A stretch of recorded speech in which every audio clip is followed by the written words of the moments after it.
Okay, so I am Coach Denise. I have some YouTube videos on assessment and on a lot of other things. So you might have seen me before in some of those videos, but I like to do the assessment Saturday group whenever it comes around because I like this section, which might sound crazy to some people because math and numbers are scary for some people. So we will get through this little session together.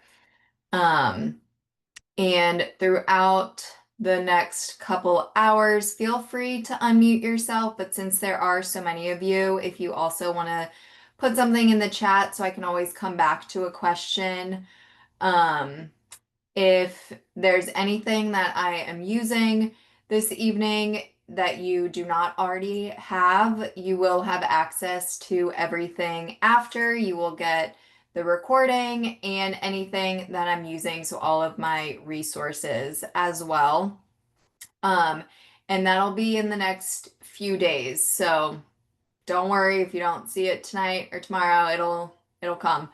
Um, and any specific questions before we get started?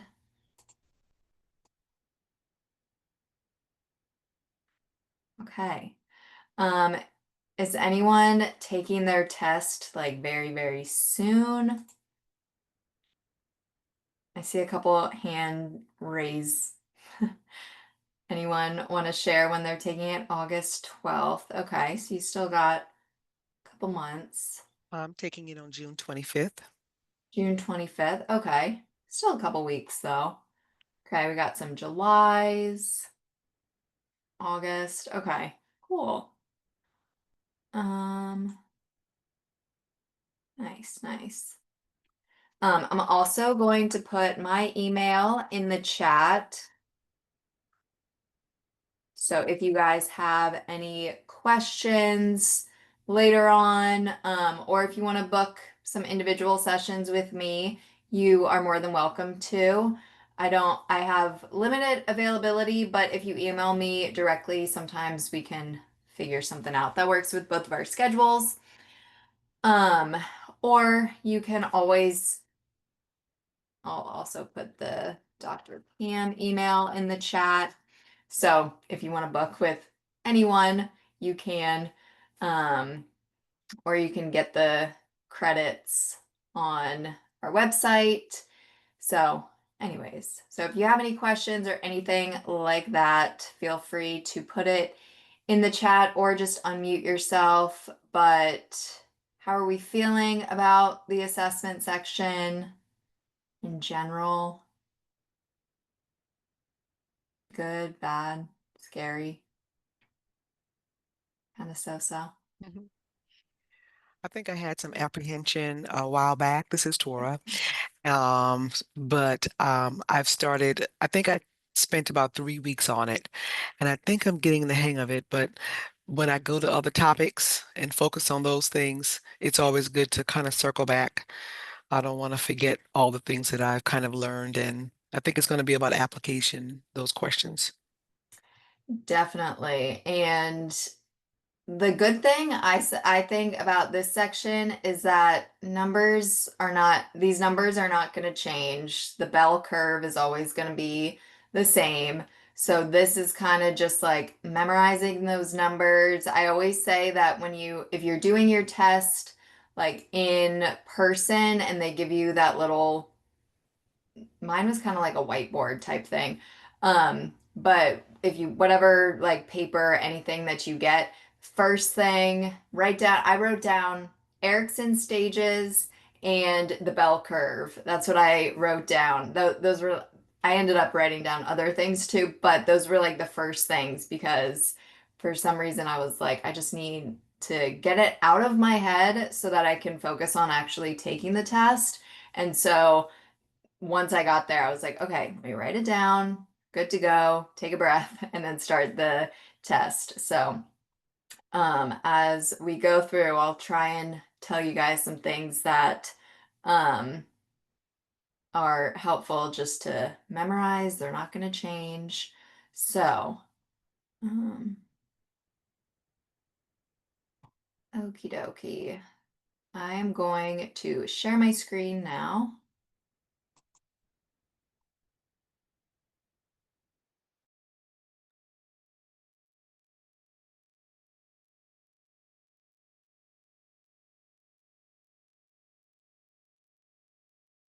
Okay, can everyone see this and still hear me? Okay, getting some head nods, so good, good, good.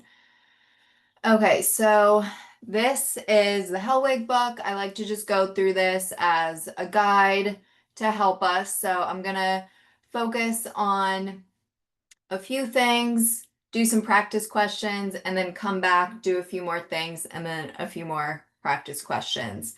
And once again, if there's anything that you want more help with, or you have more questions that you want to ask specifically, feel free to email me, or we can book some individual sessions, whether with me or with one of our other amazing coaches. So, first, just to go over some terms, I like to start out with mean, median, and mode.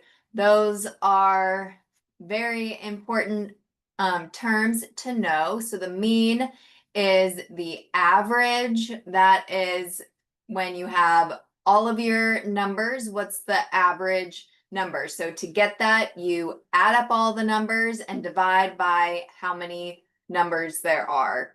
And also don't feel like you have to write down everything that I'm saying if you want to just focus. Since this will be recorded and you'll get the Hellwig and everything like that. And then median, that is the score that is in the middle. So think about when you're driving, the median, that's the thing in the middle. So the number that is in the middle, once you line them up from lowest to highest.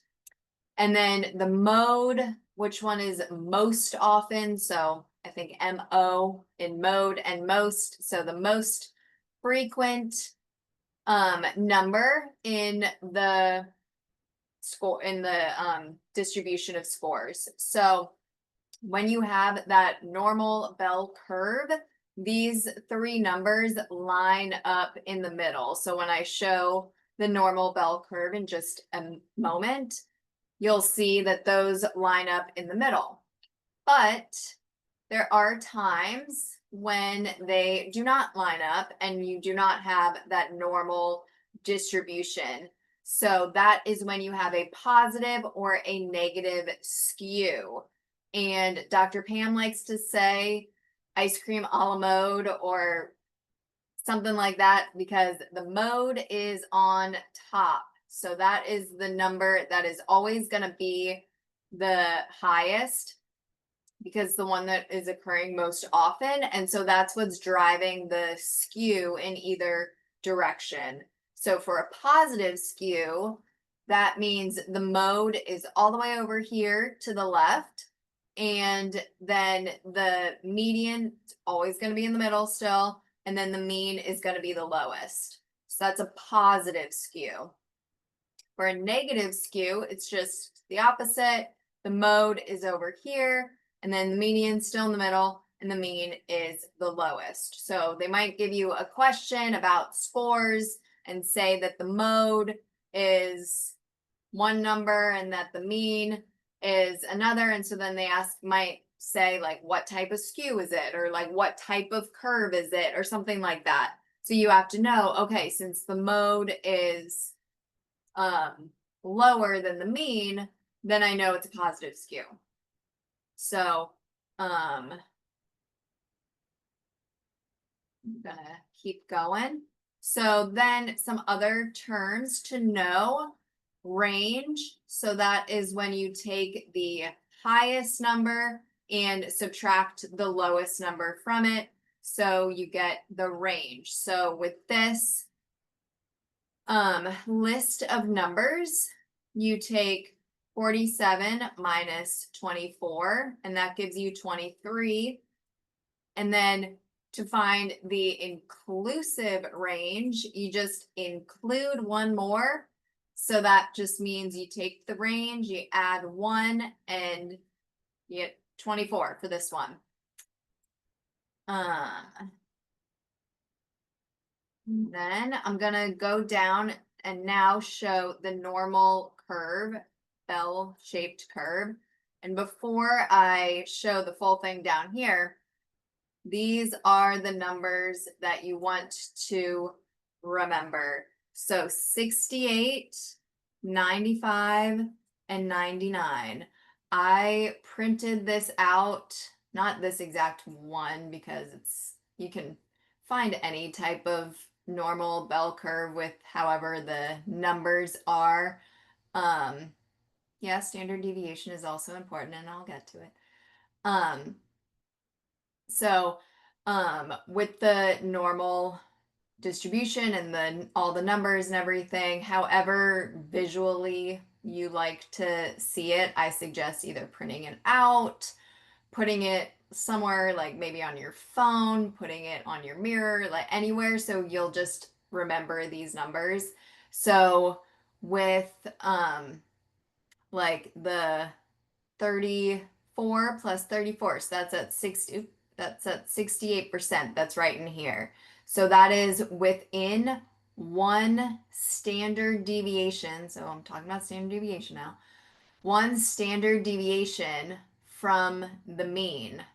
So that is this line right here where my mouse is going, and then minus one standard deviation. And then two standard deviations away from the mean would be 95%. So that is all of this with this like 13 point something something and 13. So then all of this is 68%. And then three standard deviations away from the mean is all of this now. And so that's 99%. So then if we go back up here, that's what that 68, 95, and 99% were. And so those are standard one, two, and three standard deviations away from the mean. And so standard deviation, this is the mean of all the deviations from the mean. So that it'll be different with every question. So just because we say it's one standard deviation, the amount could be like 10, 12, 34. So that number will change, but one standard deviation is here, two standard deviations is here. So that won't change. Other things that will not change are z-scores and t-scores. So z-scores, I think of z is 0, so 0 is in the middle. So z-scores will never change. Those line up with what a standard deviation would be. So you have that 0 in the middle, and then you go 1, 2, 3, 4, and then -1, -2, -3, and -4. T-scores, that is 50 is in the middle, and then I think of T for 10, and so you go up and down by 10. So 60, 70, 80, 40, 30, 20, with 50, like I said, in the middle. So z-scores, t-scores, those never change. Those are, I would say, the most important if you are finding it difficult to memorize all of these numbers and all these other ones. I say that those are the most important to spend your time memorizing because, of course, you have so much to remember for this exam and all the counseling and helping relationship section, the group, career, everything. So if remembering all of these numbers is too much, I say the z-scores, t-scores, and that 68, 95, 99, that's the most important to remember. But then you do still have these other ones that you can spend your time memorizing as well. So I'm gonna keep going. And I just kind of skip around in here, just going in an order that I find has worked well for me and presenting it to people. So I talked about z-scores. The mean is 0, standard deviation is 1. T-scores, how the mean is 50 and standard deviation is 10. And then now I'm going to talk about correlation. So correlation is also, you might see it as R, and that is correlation coefficient. So the range is from -1 to 1. So think of like a number line, and you have -1 to 1 with 0 in the middle on a number line. Correlation can only be any of those numbers that would be on that number line between -1 and 1. So you cannot have a correlation of like 1.23 or -1.7. Those do not exist. They have to be between -1 and 1.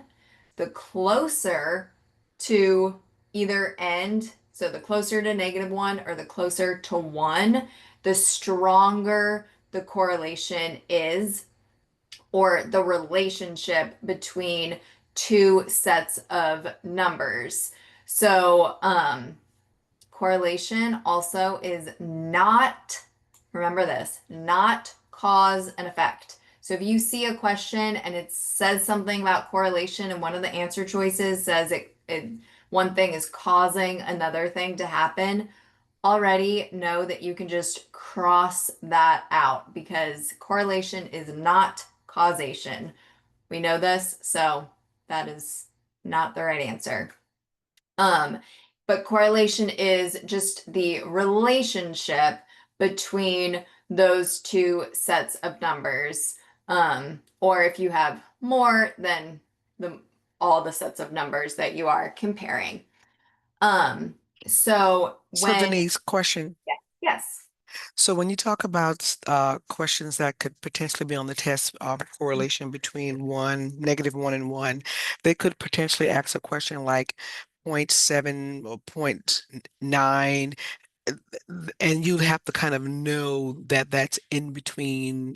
Like they could potentially ask that like questions that will pertain to like point 0.7 what about point 0.7? in terms of the correlation on the coefficient between -1 and +1. Yes. Okay, so it's not going to be as simple as just, -1, +1. Well, so a -1 and or a 1 correlation, Mm-hmm. those are perfect correlations. Mm-hmm. So you'll rarely have a correlation that's point or that's 1 or -1. Most of the time it'll be like point 0.7, point 0.9, point 0.6, something like that. And we say if it's like point 0.7 to 1 or -0.7 to -1, those are strong correlations. Anything under either of those are going to be weaker. So a correlation of 0 is no correlation at all. There's no relationship happening between those sets of numbers. Um, and so for a positive correlation, that means that both sets of numbers are going in the same direction. And what I mean by that is that both sets of numbers are increasing together or both sets of numbers are decreasing together. So like when one thing goes up, the other thing goes up, or when one thing decreases, the other one decreases. So that is a positive correlation. A negative correlation just means that when one set of numbers is increasing, the other one is decreasing. So negative does not mean it's weak. So that is something else to remember. A negative correlation does not mean a weak correlation. A weak correlation is just closer to 0, but a strong correlation is closer to either -1 or 1. Any questions about correlation right now?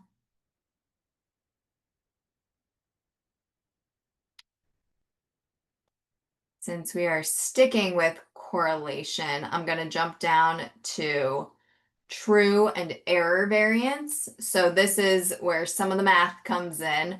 So true and error variance is taking that correlation and seeing the percent that they have in common or not in common. So for instance, true variance, also known as the coefficient of determination, is the amount that they have in common. So you might see it written either of any of those ways. So to find the coefficient of determination or the true variance or the amount that they have in common, you take the correlation. So let's say right here, this example that they're giving us is 0.9. That is a strong positive correlation. So to find the percent that they have in common, you would take that 9 and square it. So 9 times 9 is 81. So the amount that they have in common is 81%. Does anyone have questions about how I got that? How you got that? Sorry. What was that? Um, how you got that number? The 81. Yeah. You take the 9 that was, so they gave us that the correlation is 0.9. So you take the 9 and you square it. So 9 times 9 equals 81. So 81% is the amount that they have in common, which would right be in here. Does that make sense?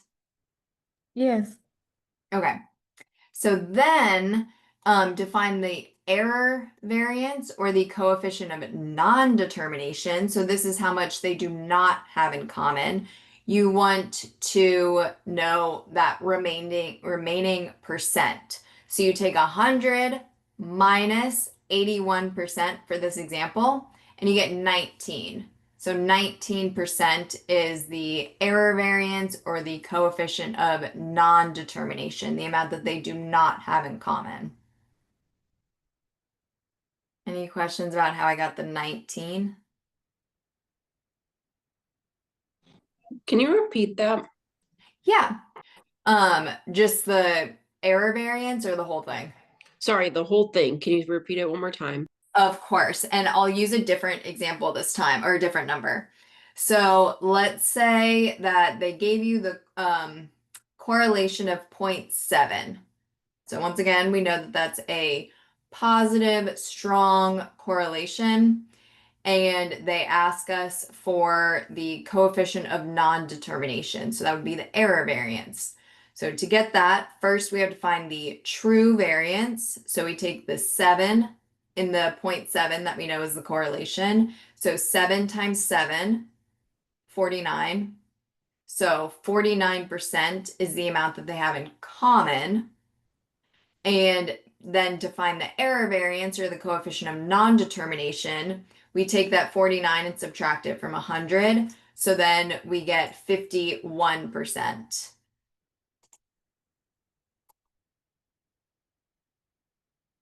Thank you. Yeah, of Can I ask a question? course. So on the exam, what would a question look like? Would it give the true coefficient of determination more than likely, and then we are supposed to sort it out, or is it going to be a bit more trickier than that? Well, I don't want to say for certain how it's going to be, but I will show, since we're on the topic, I will show a practice question that I have.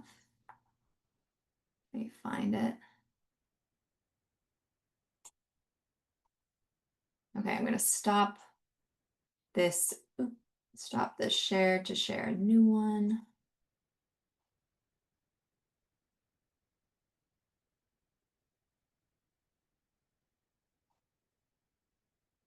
So like with number 25, can you see that?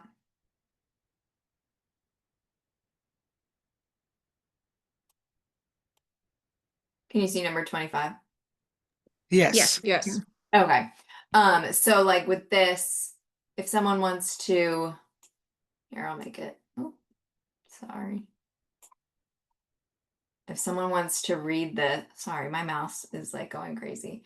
Then we can do this one together, but this might be how it would be written on the test. So whoever wants to read this one. To establish its vanity, a new test was administered to the same group which took a well-established test. The coordination coefficient between two tests was 70. The amount of the variance common to both instrument was A, less than 50%, B, 50 to 60%, C, 61 to 70%, or D, more than 70%. B. Okay, so I hear someone saying B. Why are we saying B? If they gave us the number of 7 and we multiply 7 times 7 is 49, Yeah. and then we take that 49 from 100, that leaves 51, and that would be between 50 and 60%. What's the question asking about? It says common, not, if it says not, Oh, okay. The amount of variance common to both instruments, So the amount that's common. common. So that means we just have to we just have to To square do it. one. It's A. it We should just be have to A. square it. Okay, We just so have to square it'd it. be A. So exactly. So we get the 7 times 7, and that gives us 49%. And since they only asked us the amount of variance common, Okay. then we can just stop right there. If they said the amount of variance that they do not have in common, then the answer would be B. All right. Thank you. Yeah. So would they ever write something different than do not? If it For- like to ask for the error variance. Yeah, if it's like for the non-determination. Yeah, they could say the coefficient of non-determination. They could say unique variance or error variance, but here I'll go back to the book. So like here it says coefficient of non-determination is the unique variance, not common, error variance. So those might all be different ways. Just make sure, what does Dr. Pam always say? It's a reading test. So no, like reread to make sure, okay, am I looking at what they have in common or what they don't have in common? So that will be the most important, looking for those key things. So like non-determination, not in common, things like that. I'm sorry, in the non-determination will be when you subtract, like, for example, the 90, the 49, the 100 minus 49. Yes, yes. So you're always subtracting it from 100. So the non-determination is just like the remaining. So that's why you have to subtract it. Yep. Okay, thank you. Yeah. Any other questions on this part so far? Just one more question, I'm sorry. On the question that you just showed us, say we squared it and was 49. So like maybe many of us maybe will look at a number. So maybe it was option A then when it say 50, less than 50. Mm-hmm. Okay, so we have to think that normally the number is not always there. It can be something different.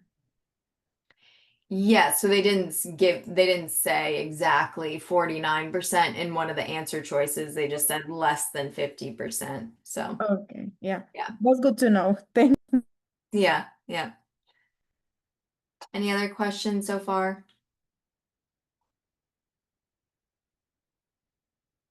Okay. So I'm gonna go and go back up to reliability and validity, and then we'll get into some practice questions, and then we'll come back and do some more math stuff. So reliability and validity. I usually give the analogy of a person in your life who is always lying, cheating, doing the wrong thing. They are reliable because you know you can rely on them to lie, but that does not mean they are valid. So you can be reliable, but not valid because that person, you know, they're going to lie and cheat and steal and whatever. So they're reliable because they do it over and over and over and over again, but they are not valid. So they are not accurate in what they're saying. So reliability is consistency, validity is accuracy. I'll say that again. Reliability is consistency, validity is accuracy. I think Dr. Pam has also given an example of like a scale that's weighing something.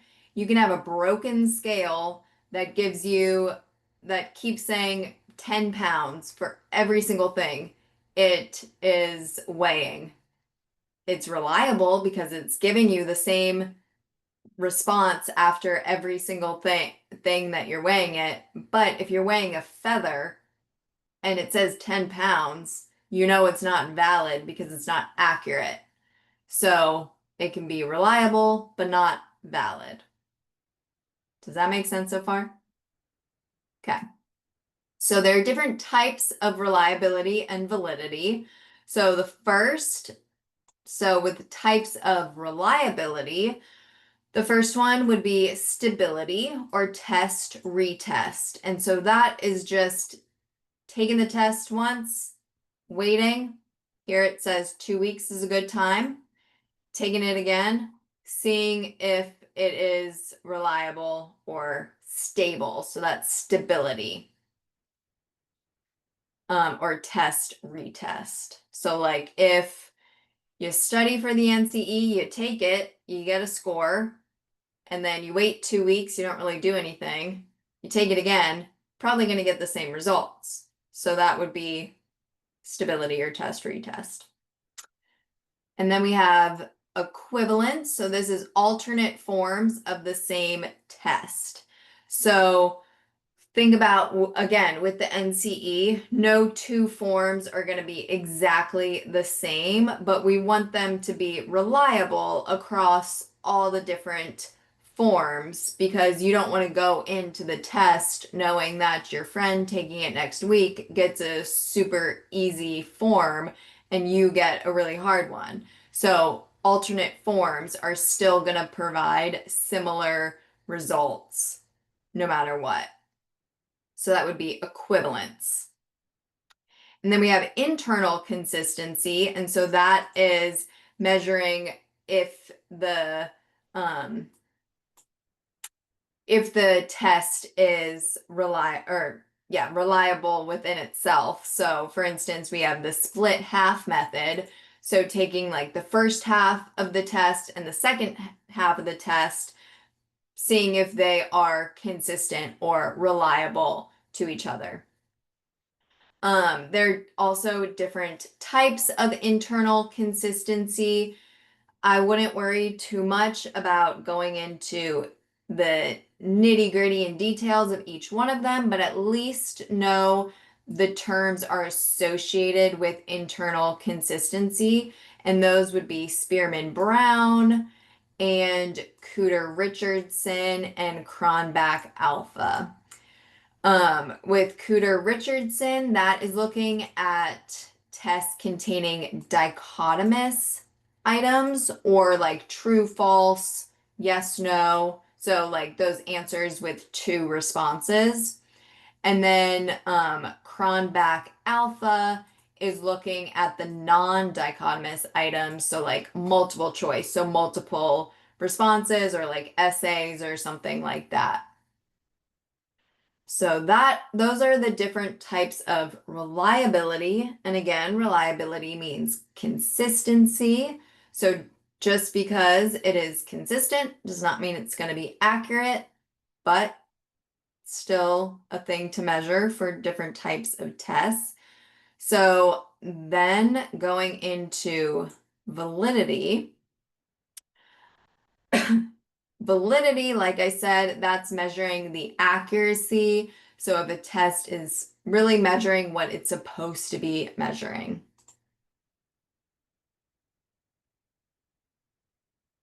Heather, you said you got questions on the exam on what, validity or reliability? No, the Spearman Brown and the Cooter Oh. Richardson, and it didn't even say either of those. It would just say dichotomous or non-dichotomous. Did you have to identify like if it was the Cooter Richardson or the Yeah, it was pretty tricky. Yeah, so definitely know that it's involving that internal consistency of reliability and knowing like what those terms are associated with will be important. Okay, so then validity, we have different types of validity again. So with this, the first one is face validity. So that's what it sounds like. Is it measuring, like when you're looking at it, does it look like what it's supposed to be measuring? So like a math test, you're gonna want to see math, or you're gonna want to see like numbers, math questions.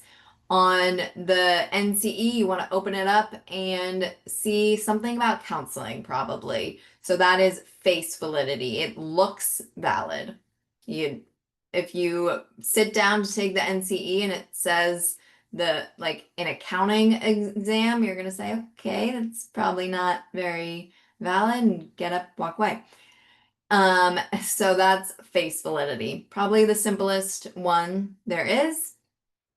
And then we go to content validity. So does it contain items that it is supposed to be measuring? So like with the NCE, you are studying those 8 K-CREP sections. So the content you want to be what you are studying right now. You're studying the assessment section and research and counseling and helping relationships. So you want the content to be based on what you are studying. Next, we have predictive. So that is, can the test predict future behavior? So big examples with this are like the GRE, the SAT. Those would be predictive types of tests. So the GRE, that's predicting how you'll do in graduate school. The SAT is predicting how you'll do in college, in undergraduate. So those are predictive.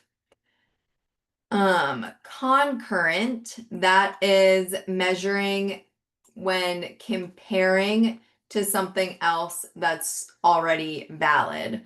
So, or like behavior or something like that. So with this example, it says, like if you take an art aptitude test, comparing it to someone's grade in an art class. So if they score really high on an art aptitude test, then you can compare it to their grade in an art class.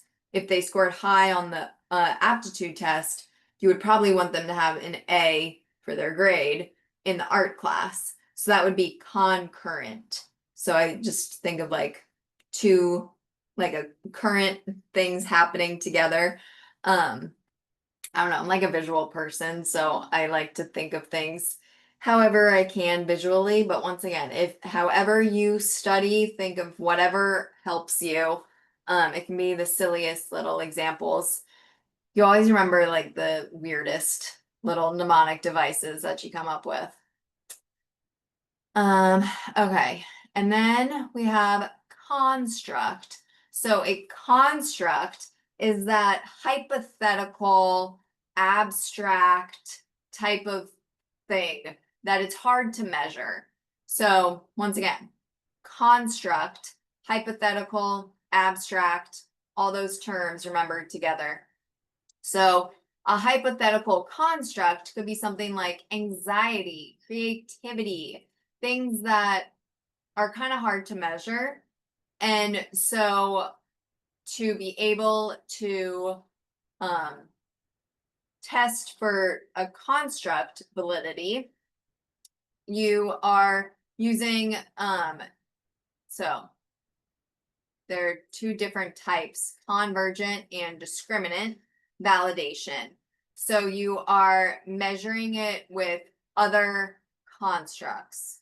So I know this might sound confusing. And once again, once we get into some practice questions, it might make a little bit more sense. But so with convergent validation, that means there's a high correlation between the construct that you are looking at and other things. So I usually use an example like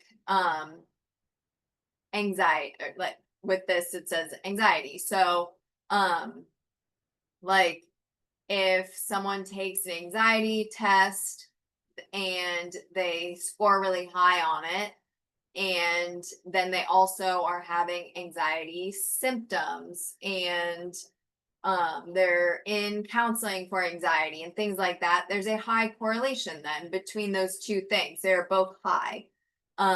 Same, both be low. So if someone scores really low on an anxiety test and then they don't have any anxiety symptoms, then it would be that still convergent validation because there's a high correlation between those two things. With discriminant validation, there is no correlation between the construct and other things. So, let me see.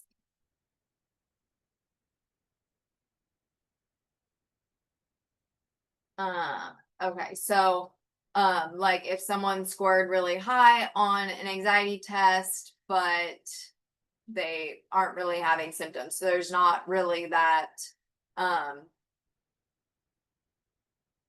correlation. There's no correlation, so that's discriminant validation.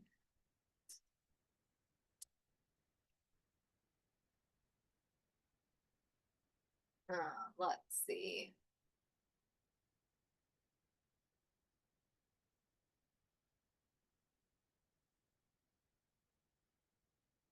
Kind of show some other examples because this one is kind of tricky for some people.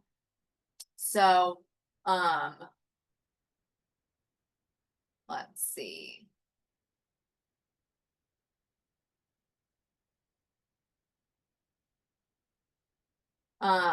Also if like you are looking up like self-esteem, so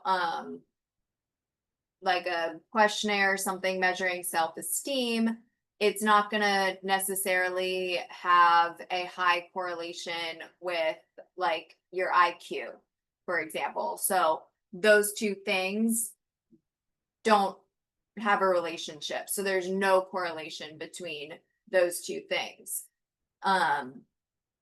So then with like convergent validation, you could be measuring like two things that are similar, if that makes sense. So like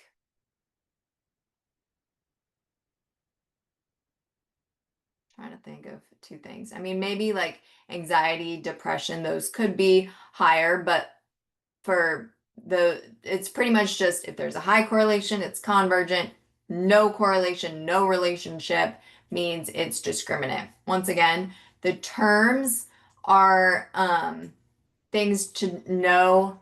Remember, it's a reading test. So like if you see a question about construct or hypothetical, abstract, those types of terms, then you know it's going to be convergent validation or discriminant validation. It's going to be measuring that type of thing. I have a question. Yeah. So like for an example, would it be like anxiety versus like intelligence? Would that be no significant correlation?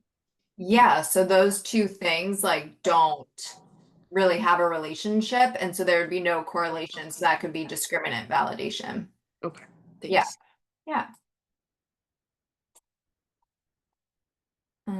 Okay, so I'm gonna go into some practice questions now, and we'll come back to talk about some other things, but I want to get us to some practice. So I'm gonna stop this share for a second. While you're doing that, I have a question for Heather. I didn't know what she had said the last time. She said how the test was worded. I was trying to understand what you were saying. Oh, so I took the test back in February and I had written some stuff down afterwards, but what I noticed was they might not even write like the Spearman Brown, right? For internal consistency, they might not write what type it is. They might say um if this is a non-decon, how do you say that word? Dichotomous? Mm-hmm. Yeah, non-dichotomous, what would that look like? And then it would have like essay, true or false, the GRE, the NCE. And so you kind of, obviously those aren't the best like ABCD, but you kind of have to know what it is rather than like the name of Spearman Brown or Cooter Richardson. Thank you. Mhm. Yeah, so that's kind of like applying the terms to what it means. So like we know that non-dichotomous is going to be more than two, so essay questions, multiple choice, and then dichotomous is the two, so like true, false, yes, no, things like that.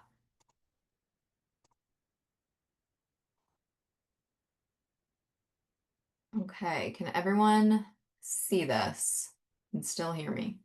Okay. So whoever wants to start us out, we can read number 4. I'll do that one. Oh, sorry. Go ahead, Joanne. No, you got. All right.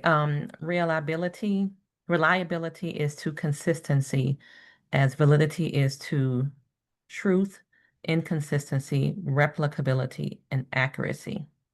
So earlier you said that validity is accuracy. So I'm going to say the accuracy. Correct. Good memory.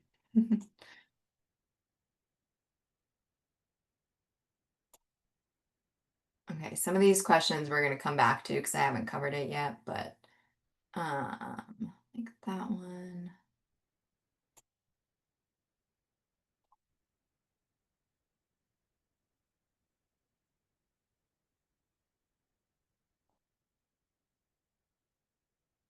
I'm telling you, my mouse is crazy.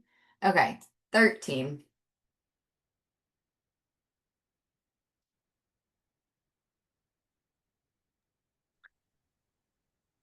Whoever wants to read it. Discriminant and convergent test validation are methods for establishing the blank validity of a test. Criterion related, content, differential, construct. Construct D. You are correct.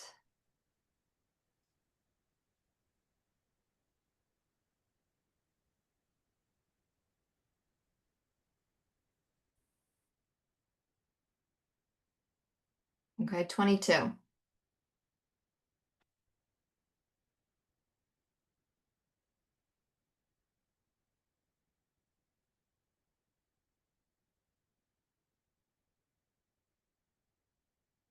Whoever wants to read it. I'll Can do I it. go? Okay, go ahead. Which of the following describes the term validity? A, the standard error of estimate for each person's scores. B, the degree of consistency of the reported scores. C, the amount of measurement error that is accounted for through the establishment of an error. The degree to which scores on one test can be generalized to scores on another test to make the same invariance. I pick D. Okay, yes, the answer is D. I was gonna say, are there any that you can knock off, but you got it. D is the answer for that one.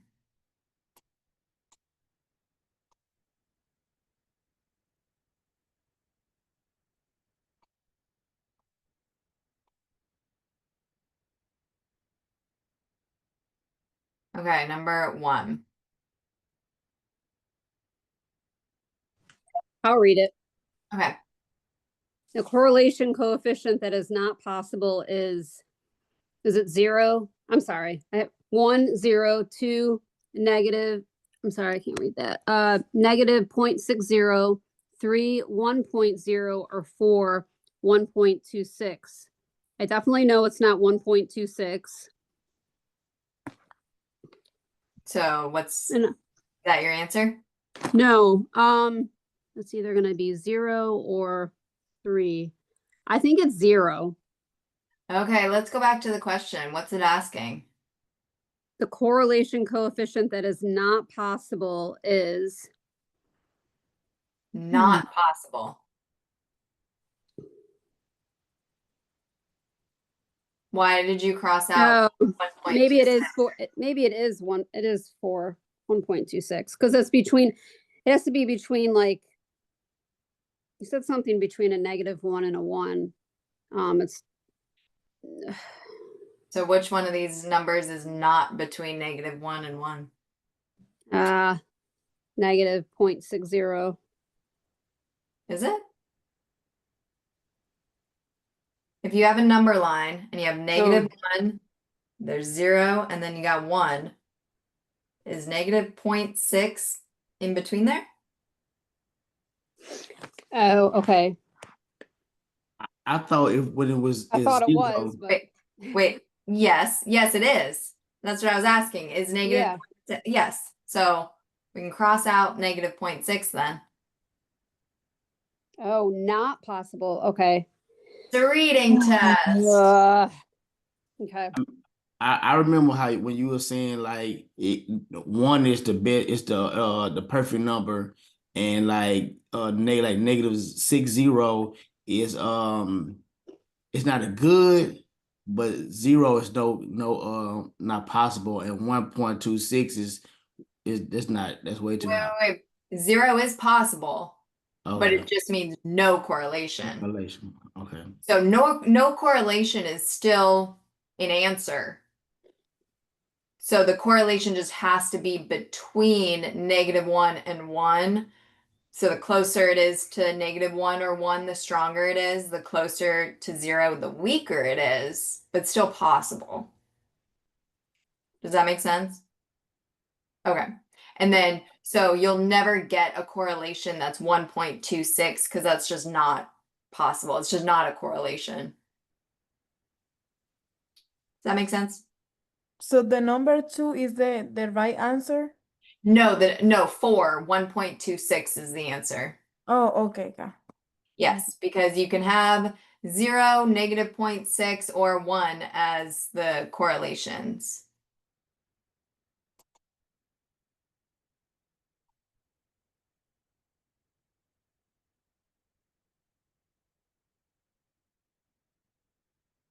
Okay, we're gonna do numbers 5 and then 6 here. Oh my goodness. Okay, let's do number 5 first. Whoever wants to read it. Can I do it? Because I'm kind of struggling with this. Yes. Okay, number 5, construct validity refers to the relationship between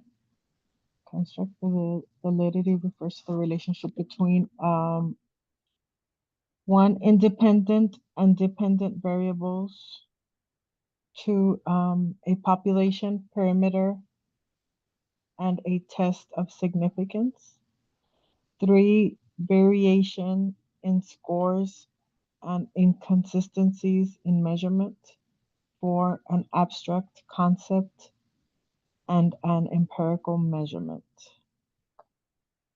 I'm gonna remove independent and dependent variables. Okay.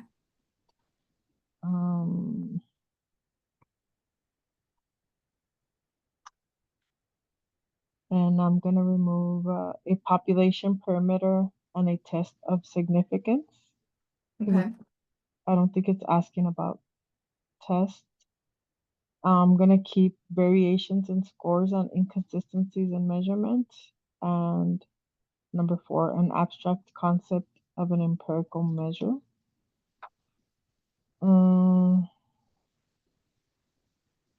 I'm gonna remove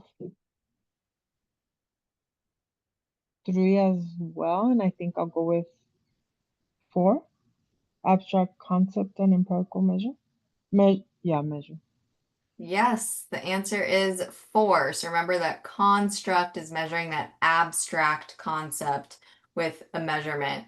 So the construct validity is the relationship between the concept and the person measuring something. So just like we gave with our examples before. So exactly right.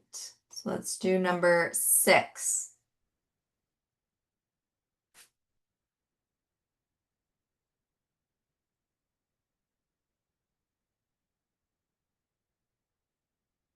Whoever wants to, you can unmute yourself. The closer the R value gets to the one, the weaker the association, the stronger the association, the more inverse the association. 4 has nothing at all to do with the association. If the 1 is the perfect number, I'm gonna take out 4 and 3. I want to go with the answer. I want to go with 2. Exactly. The stronger the association or relationship or correlation or R. So those are all different ways that it can be said. But yep, the closer it gets to 1, the stronger, better. Quick question. For that question in particular, when is it ever weaker? I've don't know. Closer to 0. Closer to 0. Okay, thank you. Yep. Okay, so one more correlation. So let's do number 15 here.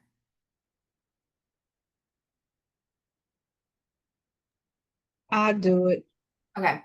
The highest degree of correlation is shown by 1, negative 0.70, 2, 0, 3, 30, 4.80.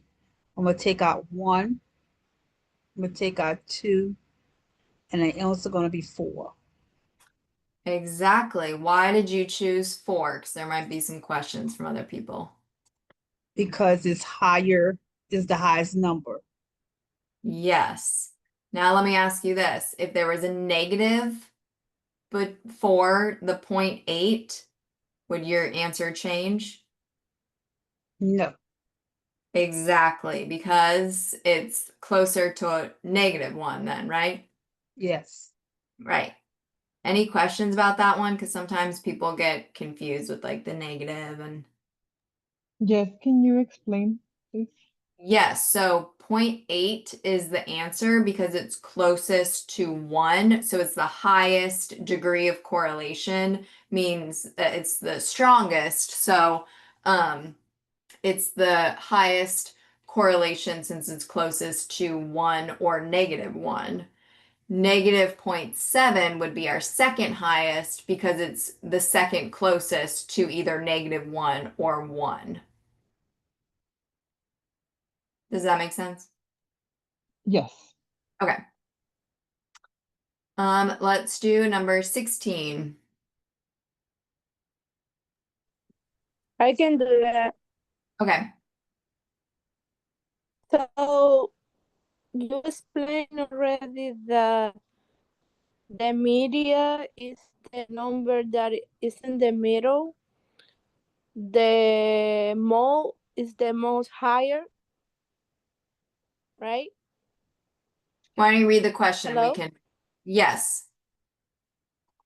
Did you read the And the question? mean is, so the most frequent K, the most frequent K is the most. I'm going to eliminate 2 because the media is the middle number and the mean is the lower. So the mode is the frequent. I think A, number one, is the answer.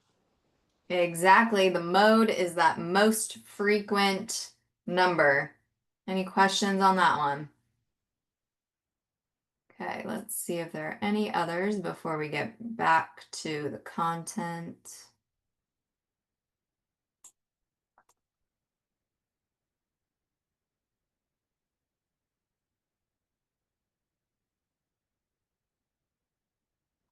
Okay, I know we've done a lot of correlation questions, but just to make sure that we're all getting it.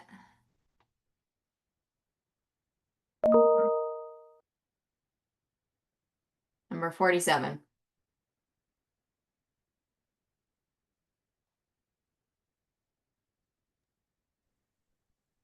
Select the range of possible values of a correlation coefficient. And we know is +1 to -1, -1 to +1, so 4. Exactly. Any questions on that one? I need these tests answered. I need these questions on the test.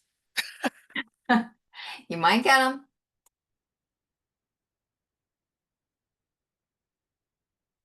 Okay, we did number 25.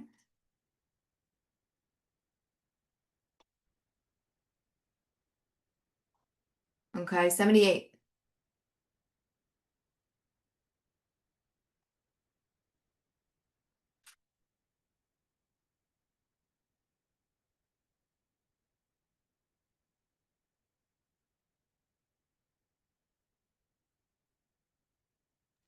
A group of individuals completed 2 assessment devices. The correlation between the 2 sets of scores was 0.81. An accurate interpretation of that correlation coefficient is A, the higher the individual scored on one test, the lower they scored on the other. B, the individual scored high on both tests, or they scored low on both tests. C, scoring high on one test caused the high score on the other test. D, an accurate interpretation cannot be made.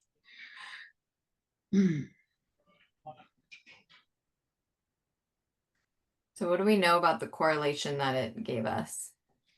0.81, so it's going to be positive and higher. Mm-hmm. So we can eliminate D. Mm-hmm. We can eliminate C. We can eliminate A. Mm-hmm. So the answer is B. Exactly, because a positive correlation means that they either both scored high or they both scored low. If the correlation was negative 0.81, then what would our answer be? It would be A. Exactly. A, okay. Yep, because a negative correlation just means when one's going up, one's going down. So that would be higher scored on one and the lower scored on the other. Any questions? Will they ask us to identify that on a bell curve? Just don't want to make it complicated, but I saw that on my test, something similar. A correlation on a bell curve? Yeah. I'm not sure how they would ask you, but I never will tell you a definite yes or no about questions on the test because I don't know every question that's been written. So I can just give you what I have experienced and the practice questions as well. So, these are the types of questions that will be on there. To clarify, Yeah. for this question, so the score that we got was 0.81, which was positive. Mhm. So then, because it's positive, they both have to be positive or negative. Yes. And if it was a like negative 0.81, one of them is higher and the other one's lower. Exactly. Okay. Yep. So once again, negative correlation doesn't mean weaker or anything like that. It just is telling you about the direction that each one's going in.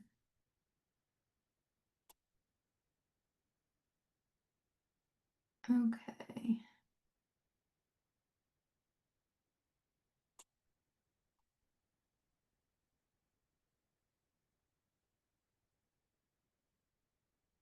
Okay, what about 90?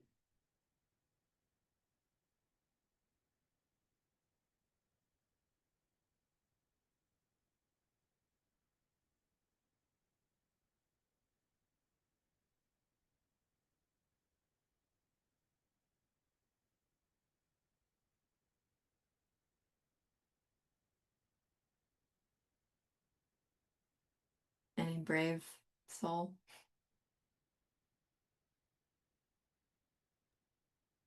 I'll take it. Okay.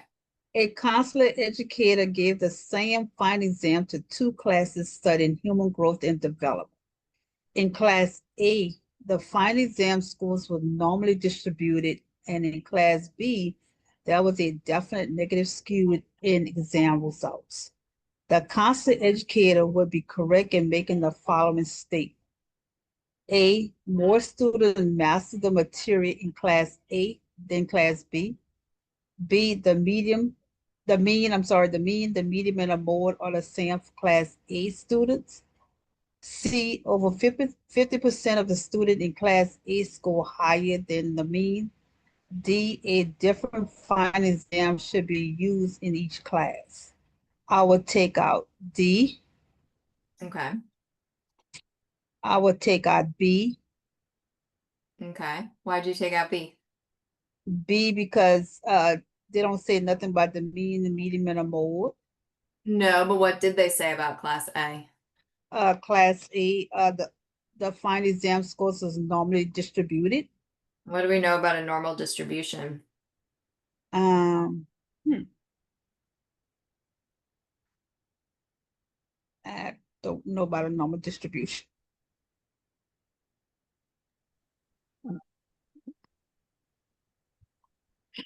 The mean, median, and mode lines up. Yeah, okay. The positive skew.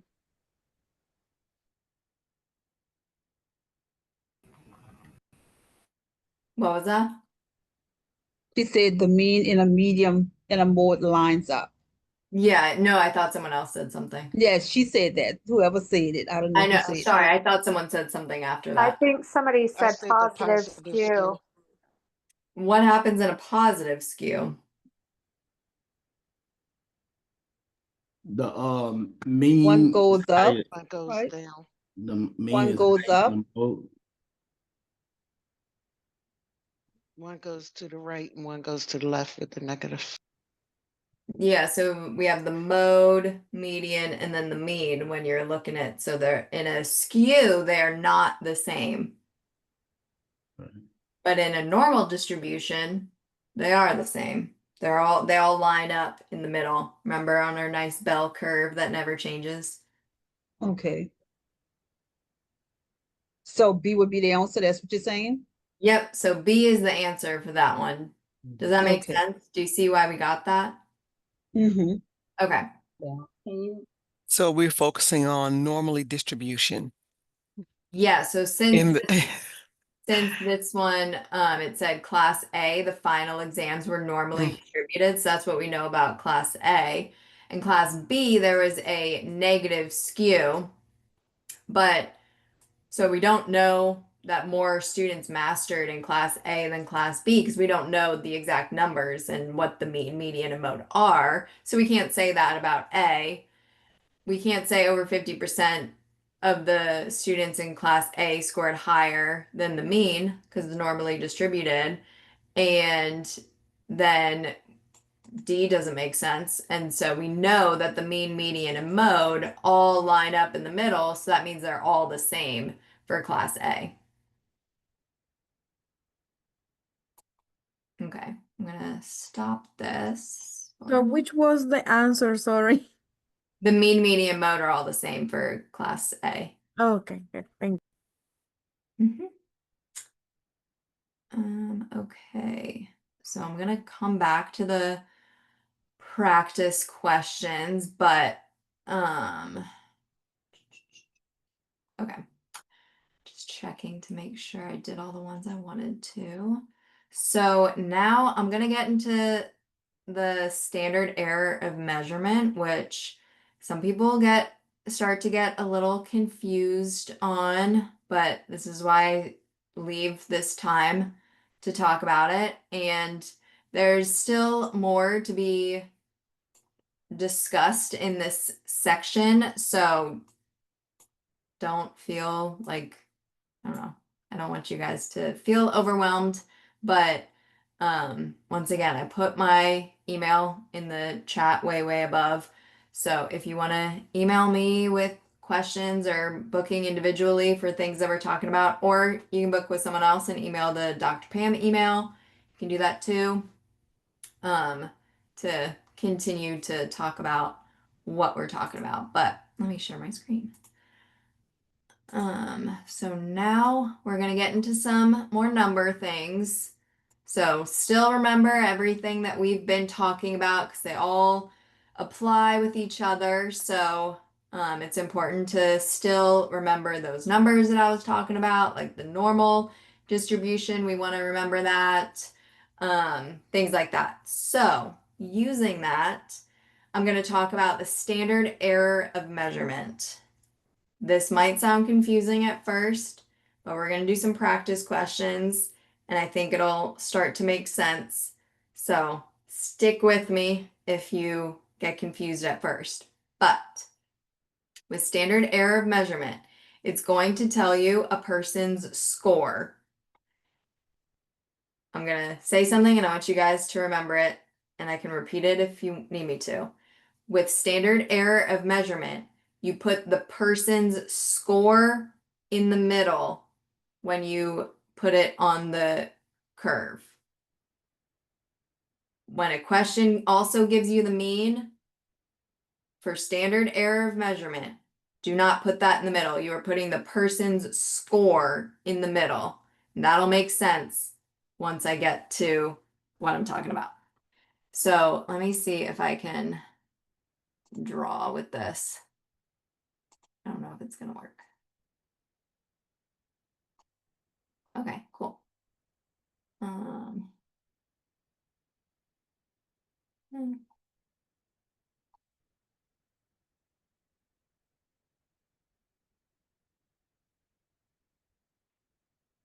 Okay, sorry, I'm trying to figure this out, but I think I'm just gonna.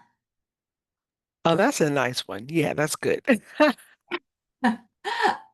There's a whiteboard on here too, but I'll come back to that. Anyways, okay, so the person score is a 92. They give us that the standard error of measurement is a 5. They say, also, another thing to remember that I'm about to say, chances are about 2 in 3.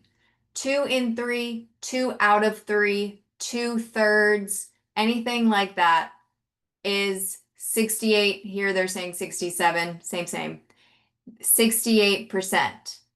What do we know about that normal distribution? 68% is that one standard deviation away from the middle. So when you put it on the normal distribution, you put the 92 in the middle, and then you're going to add 5 because the standard error of measurement's 5, and then you're going to subtract 5 to get those two numbers that are going to be on the bell curve. So you get 87 and 97. But let me draw this out so it makes more sense. I have to stop the share.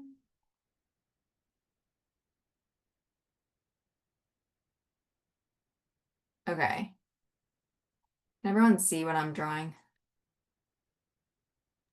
Yes. Yep. Yes, Okay. okay. So It's this loading.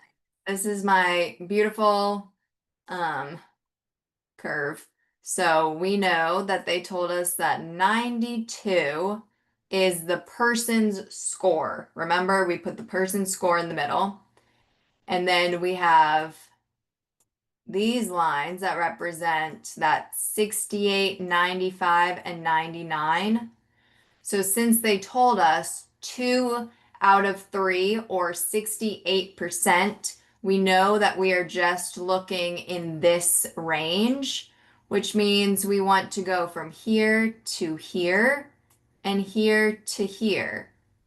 So they told us that the standard error of measurement is 5, which means to get there, we just add and subtract 5. So 92 plus 5 is 97, and 92 minus 5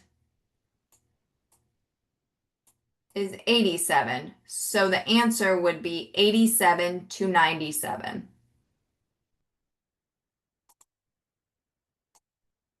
If they asked us, what about 95% of the time, what range would the person's score fall between? We would just add and subtract 5 again to get this next number. So it would be 82 and 102.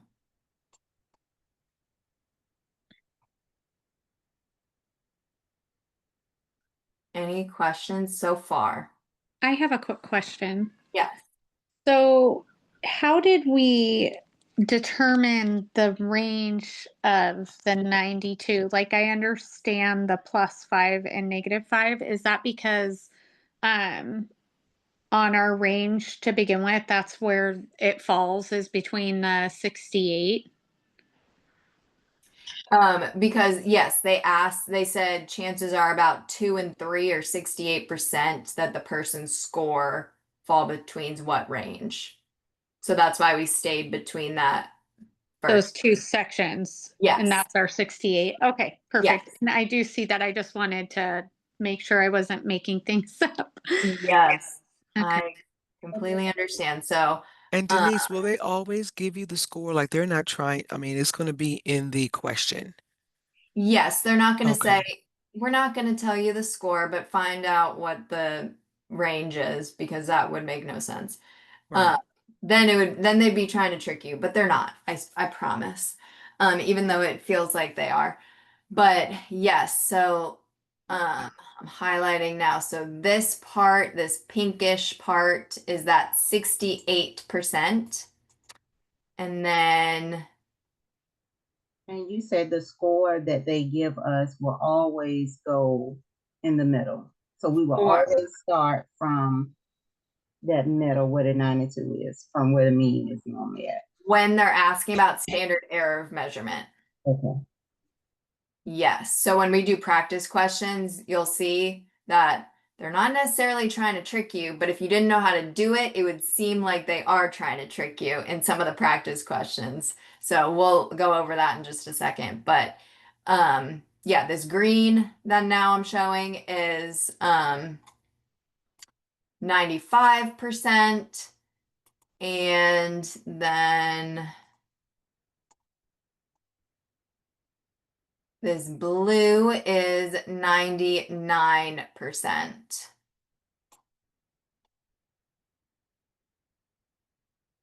And once again, with let me erase these. Okay. How did you get the 95, 99%?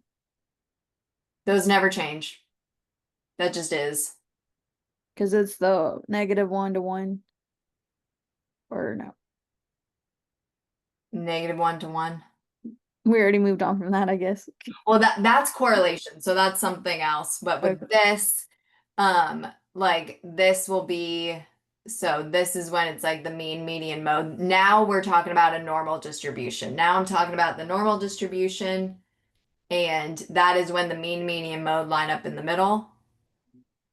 And then this is 1 standard deviation, 2 standard deviations, 3 standard deviations. This is -1, -2, and -3. Who remembers what a z-score is in the middle?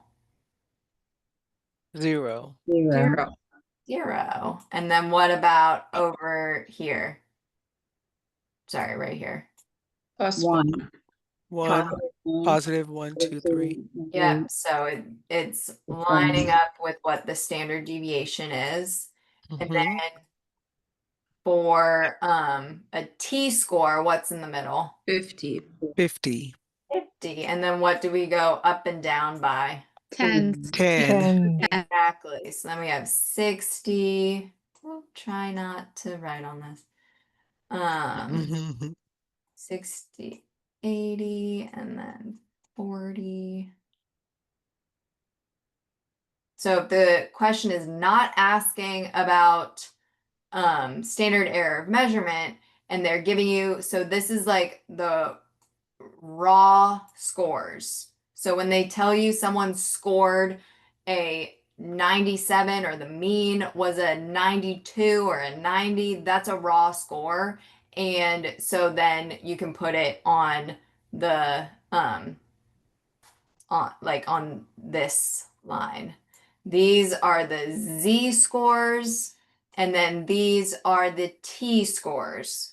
So when we get to practice questions, we'll see how they line up together. So I'm gonna close the whiteboard now, and now we'll get to some other practice questions. So hopefully it'll make a little bit more sense, everything that I'm saying now.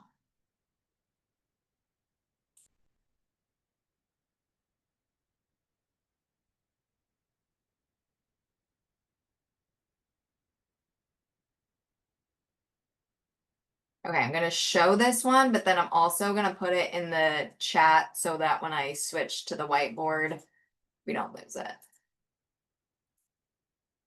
But I will share my screen.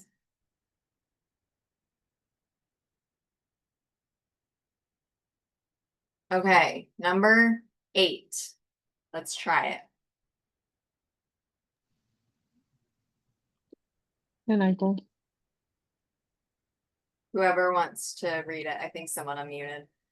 Me. All of the people in the customer service department of a major psychological product catalog company have completed a sales aptitude test.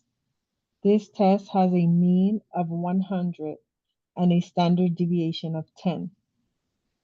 The distribution of scores is normal.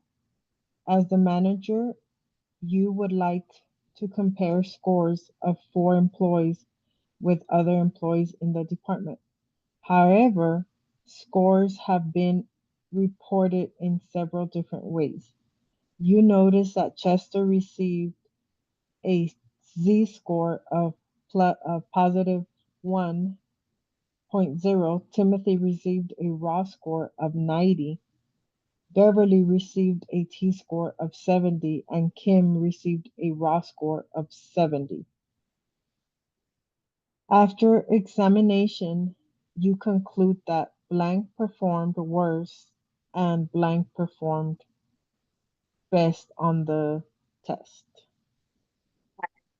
So now I'm gonna put it in.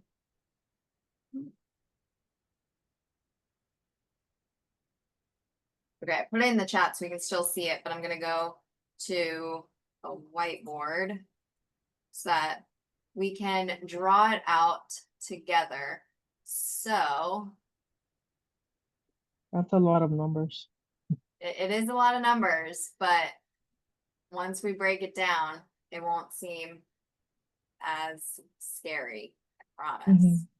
So what do we know? We know that the test has a mean of 100. Okay, so we're gonna put 100 in the middle because Mm-hmm. it also says that it is normally distributed. It says the distribution of scores is normal, right? Mm-hmm. It's normal with a standard deviation of 10. Okay, so that means if the standard deviation is 10, what goes right here? Plus 110. 10. 110. 110? Yes. Yes. And then what goes here? 120. 20. And what goes here? 130. And what goes here? 90. 80. 70. Okay, and then a z-score, what goes in the middle? I think it was not 0. 0? Yep, Mm-hmm. remember, Oh yes. z-scores never change. So 0 is Oh, in the okay. middle. And then we got 1, 2, 3, -1, 2, -3. And for a t-score, what goes in the middle? 50. 50. 50. Yep.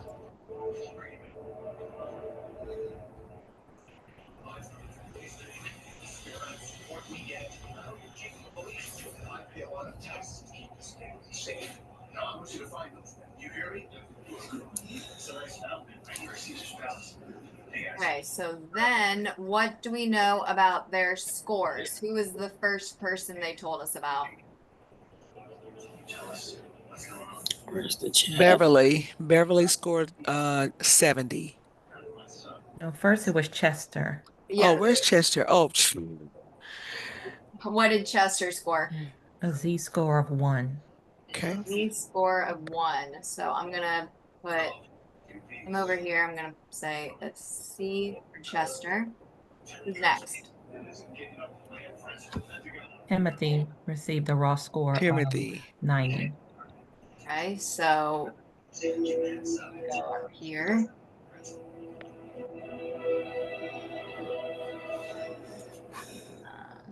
I'm gonna draw it like this because Beverly.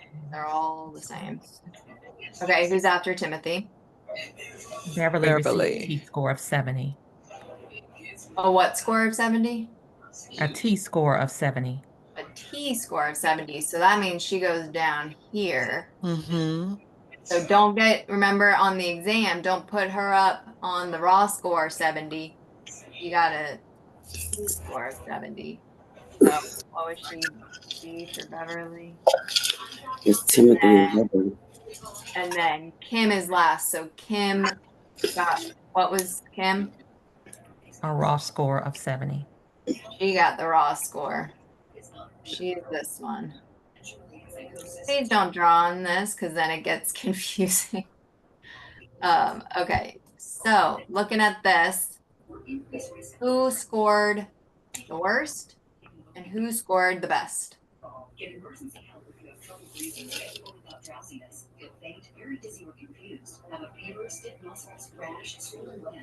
So if we were to say furthest away from the mean, the raw score would be the 70, right? The 70 in the raw score. Yes, that would be but yes, so that's the worst because it's the lowest. Mm-hmm. And so then what's the best? Beverly. Beverly. Yes. So over here is the worst, over here is the best. So Kim was worst, Beverly was best. What score will be negative? Then if the raw score is measuring something that gives you a negative number. The raw scores can change. These scores will never change. Oops, sorry. In this case, like they give me Beverly was 70 and Kimberly was 70. How I know that Kimberly was the one that got 70 minus 70? She didn't get minus 70, she got 70 as a raw score. So that's why we put her here, because these are the raw scores. But what made me raw score will be the negative side? That's not the negative side. That's just the lower side. That's less than the mean in the middle. Okay. So, Denise, just one question. In terms of it being less than the mean, even though it's 90, and then you have 70, which is on the positive side, or the t-score of 70. Help me understand what makes 90, even though it's closer to 100, not greater than 70, which is two standard deviations away. Because the raw scores are what their actual scores are, but the Z scores and T scores are converted into these scores that never ever change. And so those are representing what the raw scores were. So you could get another type of test and the mean is 2. And so this could be 2 in the middle here. And then this 90 could be 1.5. So the raw scores can change based on what you're measuring, what the numbers are in the distribution. But then once they like convert them to Z scores or T scores, then you know, okay, I know where those are, those never change. Thus the need for lining them up so you can see that on the raw scores. Yes. Got it. So when you're taking the exam, you don't necessarily have to draw it all out like this. I did it because once again, I'm a visual person, but also I want you guys to see how they all line up together and how the Z scores and the T scores never ever change. So when they tell you that the T score was 70, you know it's going to be right here. But with the 70 of the raw score, you have to work that out a little bit more because the raw scores change.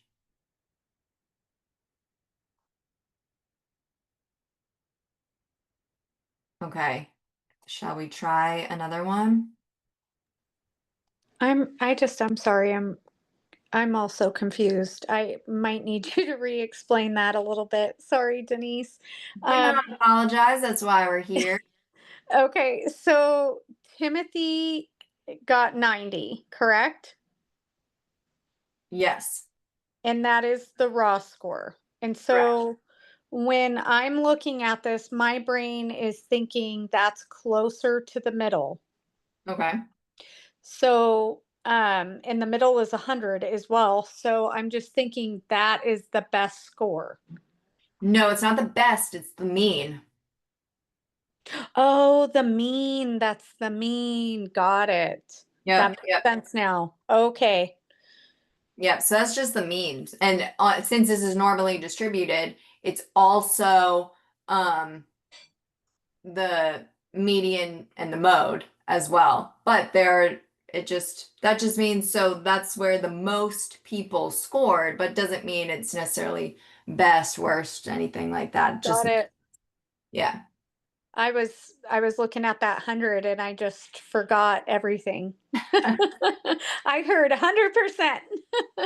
Why we're Okay. here. But yeah, we don't know if 100 was perfect. We just know it's the mean. Got it. Thank you. Yep. Okay, I'm going to close this whiteboard and go to a new question. And then once again, I will copy this and put it in the chat when we go to draw it. So who wants to read number 12?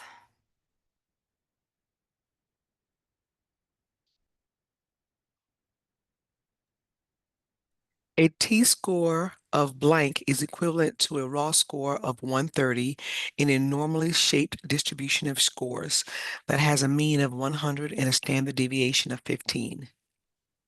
Okay, so I know some of you might already be geniuses and already have the answer, but I'm going to draw it out just for everybody to see it. And once again, on the test, you don't have to. They're not going to check your work, but if you want to, this is the way to do it. Okay, so let's draw this out. And I want you guys to also see how like in different questions, you can draw it differently.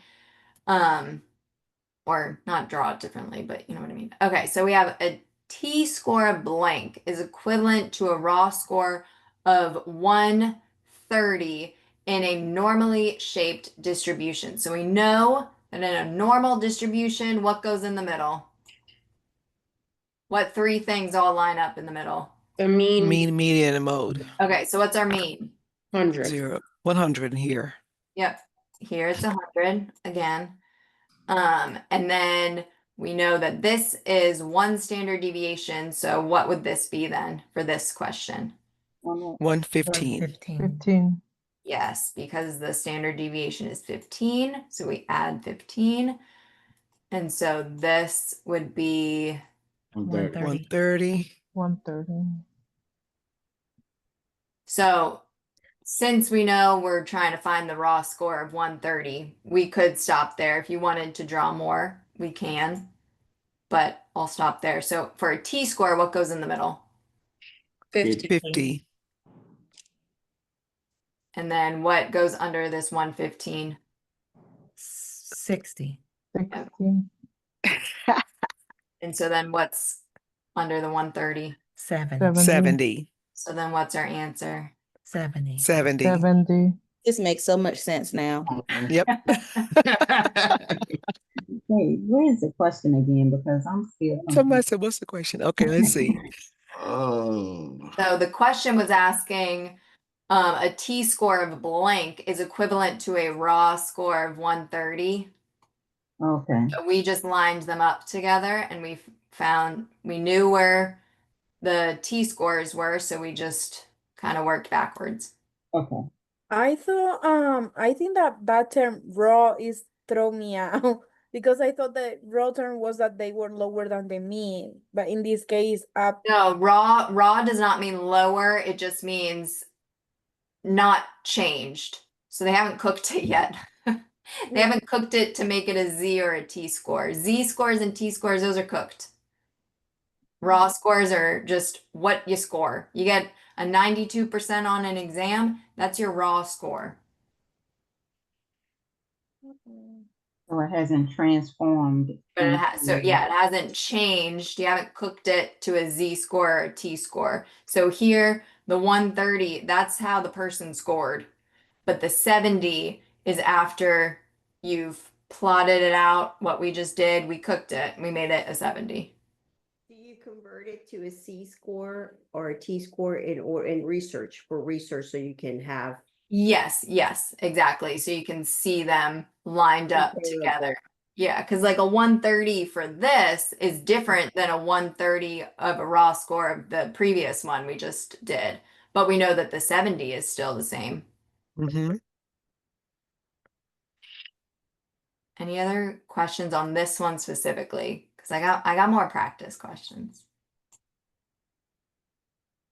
So the raw score changes, but the T scores and the Z scores do not change. Correct. All right. Easier when you just draw the whole thing. It make it easier. Yes, that's why I like to draw it when you're practicing, because on the exam, you might not be able to draw it all out. I mean, you get the little scratch paper or little whiteboard thing, so definitely use it if you can. I don't see why you wouldn't be able to, but that's why I like to draw it out. Okay, so let's try another one. And remember, with standard error of measurement, what do we put in the middle? The mean. With standard error of measurement, what do we put in the middle? Oh, the person's score. There we go. Don't forget that for the question we're about to read. Okay. Who would like to read this one?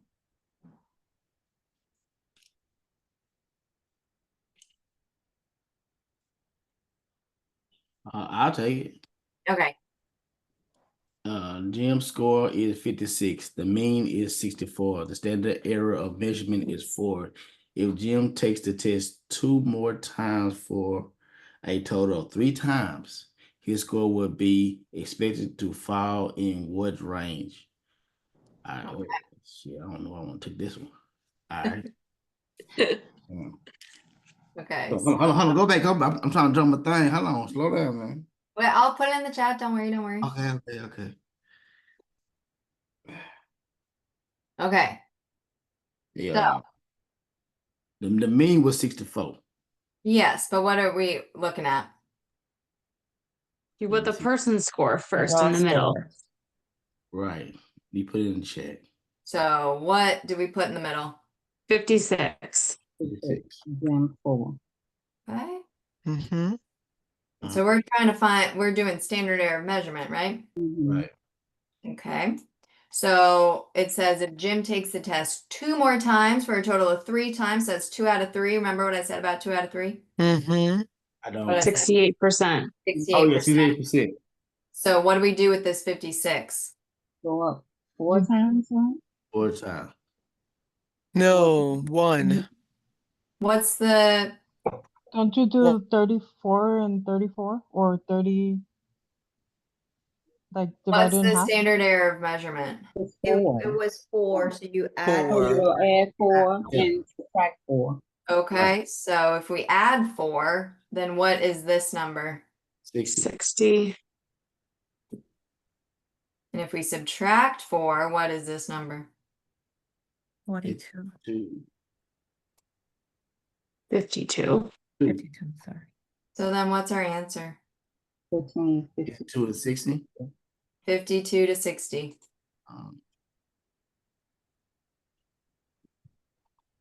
I see how they've that 2 of 3. So that was a little tricky because we're used to seeing 2/3 or 68 or 2. So Yes. okay, it's good to know that. Also, with this one, if you had put 64 in the middle and then you added and subtracted 4, you would have gotten a different answer. That is one of the answer choices, but it would have been wrong. So that's why you have to know with standard error of measurement, you put the person's score in the middle. The raw score. Okay. Yes, the person's score. Yeah. So it says Jim's score was 56. So you put 56 in the middle because with standard error of measurement, you are just, and then it's asking about Jim. If Jim takes it 2 more times for a total of 3 times, so 68%, what will his scores fall between? That's why you did it like that. If they said, what will his score fall between 95% of the time, then what would our answer be? Oh, then we'll go up 4 more, right? Mm-hmm. 48 and 64. Yep, so 48. 48 and 48, 64. Mm-hmm. 48 to 64. Coach Denise. Mhm. So what would that sound like in other terms other than 95%? I haven't really seen it in other terms besides 95%, like with this, with like 2/3 for 68%. I haven't seen it with like anything else for 95 or 99%. I've only seen it that way. Okay, that's good.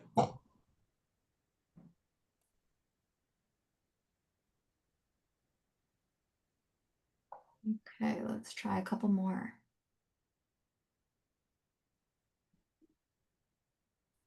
Do you know if any of these are on this, any examples like this are on the CPCE test? It could be. I don't want to say a definite once again, yes or no, but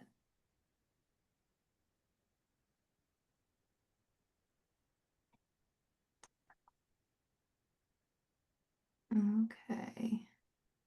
I know there's another one that I like to always do.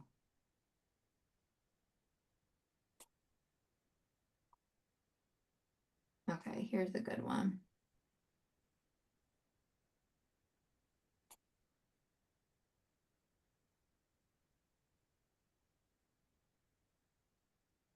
Okay, 97.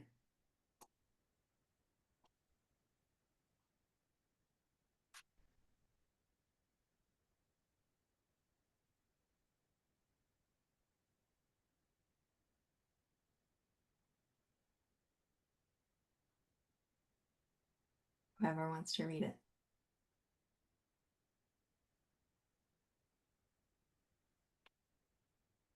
Anyone?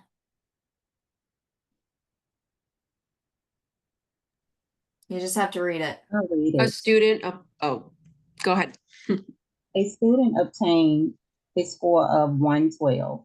An equivalent form of test Z was administered to him.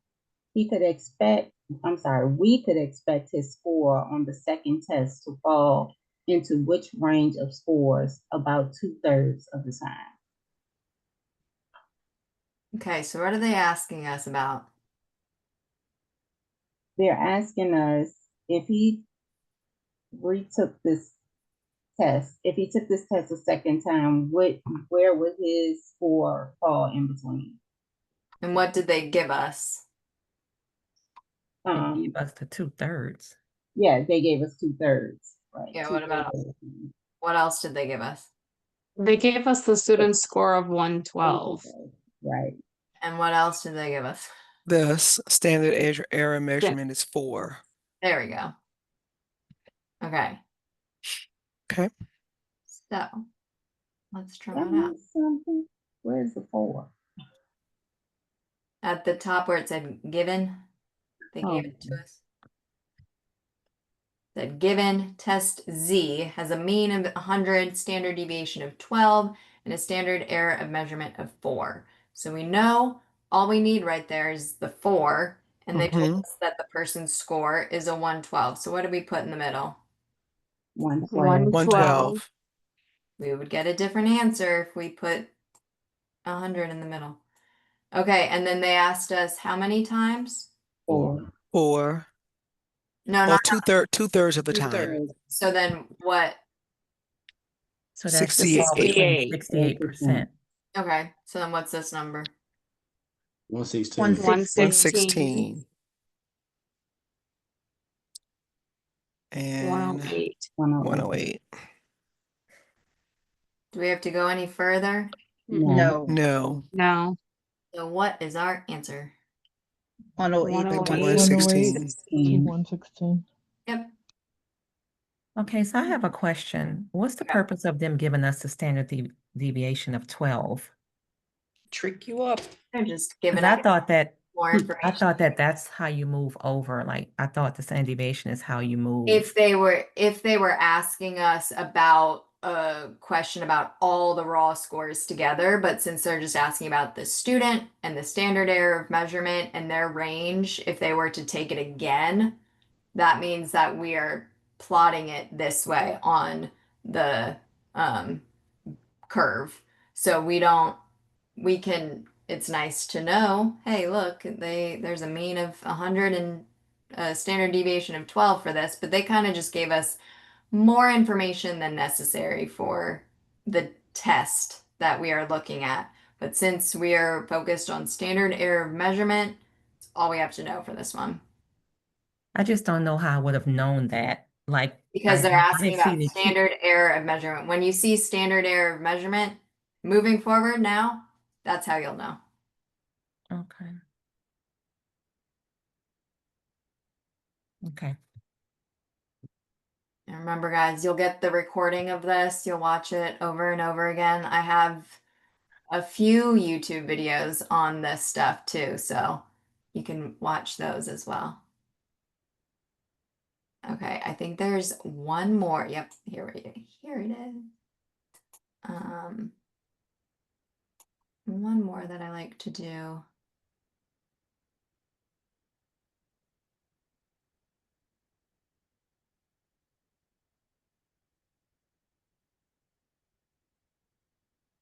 Okay, 140.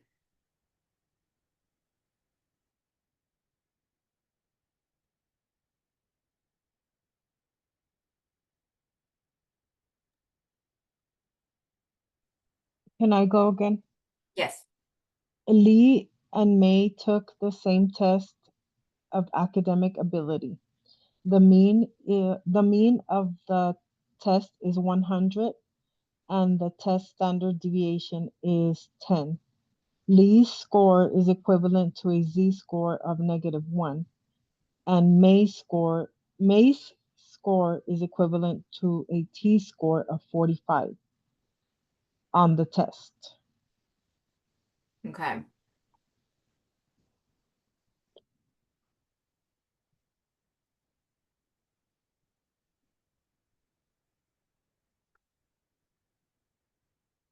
So if we're looking at the raw scores, what goes in the middle? 100. 100, yeah, because that's the mean. Okay. And what's the standard deviation? 15. 10. 10. Yep. So then what goes right here? 110. And here? 120. 120.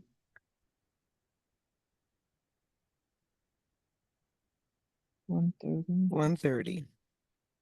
And what about this other direction? 90. 90, 80, 70. Yep.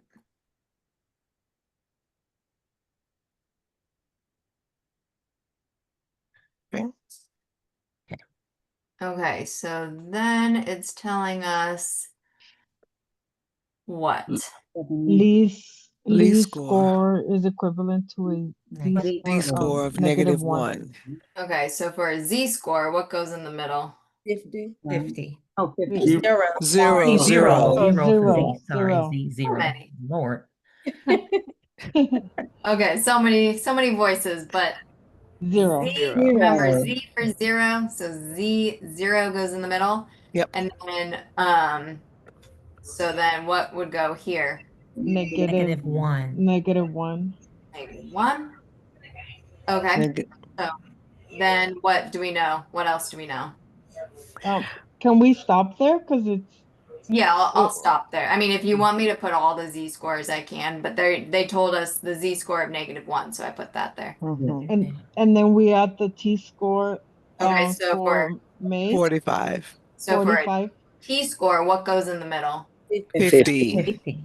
Okay, so then what would go here? 40. 40. 40. Okay, so then where would 45 go? Like In the right middle. in between there. Maybe in between. Yeah. Right Yeah. there. Right. Yep. So, Hmm. so the -1 would be what raw score? 90. 90. 90. And then the 45 would be what raw 90. score? 95. 95 maybe? 95.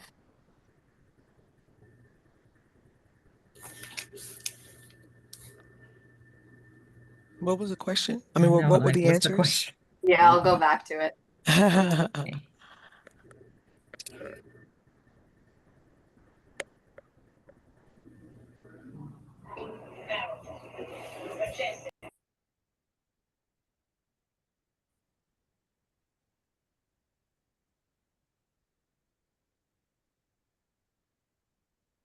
Oh, that should be A, right? Should be A. Least score was 90. I believe it was 90 and May was 95. Correct. The answer is A. A. Oh, Lord. I like how we drew it out and were able to manipulate that 45 in the middle and the 95 in the middle because they don't really tell you that. You just have to know to kind of add, draw it out. Yeah. Huh. Are we going to have that much time on the test? I mean, it seems like it takes a lot of time. Well, I kind of spent a little bit more time, but if you're doing it with yourself, you can draw it out. You don't have to do like the 110, 121, like those weren't all necessary. So once you do a few more practice and you understand and kind of just plot out what they're asking you, you don't necessarily have to put like all of the numbers on there, if that makes sense. I mean, you can, and if you have extra time or if you need extra time, I always say if you need accommodations, use them, try and get them if you can, because there's no harm in getting them, there's no harm in using them. Like, there's nothing bad about using accommodations if they're gonna help you. So, if you need extra time, take the extra time. But with that being said, that's our time. But if you need extra time in talking about assessments, I will put once again my email in the chat. If you just have a question for me or you want to book with me, but then also if you just have any general questions, or like anything else, then there's the Dr. Pam email, which can answer any other sort of questions for you with scheduling or anything like that. Once again, you will get this recording, and anything that I used will be sent to you within the next few days. So be on the lookout for that. It'll probably come in the chat, I believe, on Pearl. But yeah, I hope you all are Can you I all are gonna do great on your exam. can I ask a really quick question? Yeah. I don't know if I'm the only one, but whenever I have my individual sessions, I can't um I can't ever go back and listen to them. I don't have a laptop or and my computer at work blocks anything except what they're allowed to do, and then it keeps saying that iPhone does not permit that. Do you guys know if there's a way around it? I had to open it on Chrome, not Safari. And it works on Chrome, but it didn't work on Safari. That's how I was able to go around it. Okay, I guess because it doesn't work if you're using it on your phone. You have to use it on like a laptop, iPad maybe, or a computer, like desktop or something. No, But it's Chrome. If you do it on Chrome instead, somehow I can view it, because when I went into an open Safari, I couldn't view it. I got the same thing you did. and you did it on your phone? if you used Chrome instead of Safari, that would work. If you get the Chrome app, you could Yeah, try maybe I'll that. get the app because I always use Chrome because I transitioned from Android to iPhone. But Yeah. I'll see if I could get the app, like you said. Thank you so Yeah. much. And if you're still having problems, I'm not sure if there's a way for like any of the admin to be able to just email you the like a link to the recording or not, because the individual sessions are different than how this is. So if you're still having problems, just email the Dr. Pam email and they might be able to help you out a little bit more. These work. The Yeah. Zoom ones, yeah, those Yeah. work. It's just that Pearl system. Yeah, Pearl can be Yeah. a little tricky sometimes. Yeah. But thank you. I just wanted to make sure I wasn't the only one. Yeah. Yeah. Okay, thank you guys. Have a nice weekend. Bye, everyone. Bye-bye. Thank you. Thank you. Thank you. Thanks.